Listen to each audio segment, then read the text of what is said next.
கந்தபுராணம் படிச்சா என்னெல்லாம் கிடைக்கும்ன்றத கச்சியப்ப சிவாச்சாரியாரே சொல்றார். நூல் பயன்ல சொல்றார். இந்திர ராகி பார்மேல் இன்பமுற்று. இந்திரன் எப்படி தேவலோகத்துக்கு தலைவனா இருக்கிறானோ, அது மாதிரி மிகப்பெரிய ஒரு செல்வ வளம், ஒரு மிகப்பெரிய அங்கீகாரம், சமுதாயத்துல எல்லாரும் மதிக்கக்கூடிய ஒரு வாழ்க்கை, இந்திரன் மாறி ஒரு வாழ்க்கை அமையுமா. இந்திரராகி பார்மேல் இன்பமுற்று சந்தோஷமா இருப்போம் கந்தபுராணம் படிச்சா. இனிது மேவி சிந்தையில் நினைந்த முற்றி சிவகதி அதனில் சேர்வர். இந்த உலகத்துல நாம இருக்கும்போது என்னெல்லாம் நமக்கு தேவையோ அதெல்லாம் கிடைக்கும்.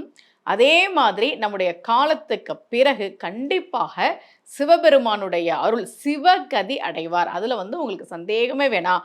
அந்தமில் அவுணர் தங்கள் அடல் கெட முனிந்த செவ்வேல் கந்தவேல் புராணம் தன்னை காதலித்து ஓதுவாரே. யார் ஒருவர் கந்த புராணம் படிக்கிறாங்களோ அவங்க இந்திரனை போல ஒரு வாழ்க்கையை வாழ்வார்கள். யாரு சொல்றா? முருகப்பெருமானே அடியெடுத்து கொடுத்து கந்தபுராணம் பாடிய கச்சியப்ப சிவாச்சாரியார் சொல்றார். அதனால நீங்க வாய்ப்பு கிடைச்சதுன்னா கந்தபுராணம் படிங்க, கந்தபுராணம் சொற்பொழிவுகள் கேளுங்க.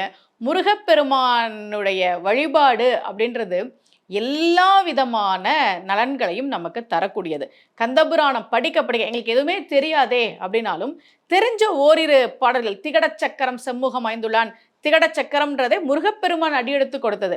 இந்த மாதிரி கந்தபுராணத்துல வரக்கூடிய ஒரு சில விஷயங்களை படிக்கிறது நல்லது. அது ஏன் இவங்களுக்கு நான் திருமணத்துக்காக கந்தபுராணம் படிக்க சொன்னேன்னா, பார்வதி கல்யாணத்துல தொடங்கி வள்ளி கல்யாணத்துல முடிகிறதான் கந்தபுராணம். அதனால நிச்சயமா நீங்க அதை தொடர்ந்து படிக்கும்போது, அந்த சொற்பொழிவுகளை கேட்கும்போது திருமணம் நடக்கும் அப்படின்னு நான் அவங்களுக்கு சொல்லியிருந்தேன்.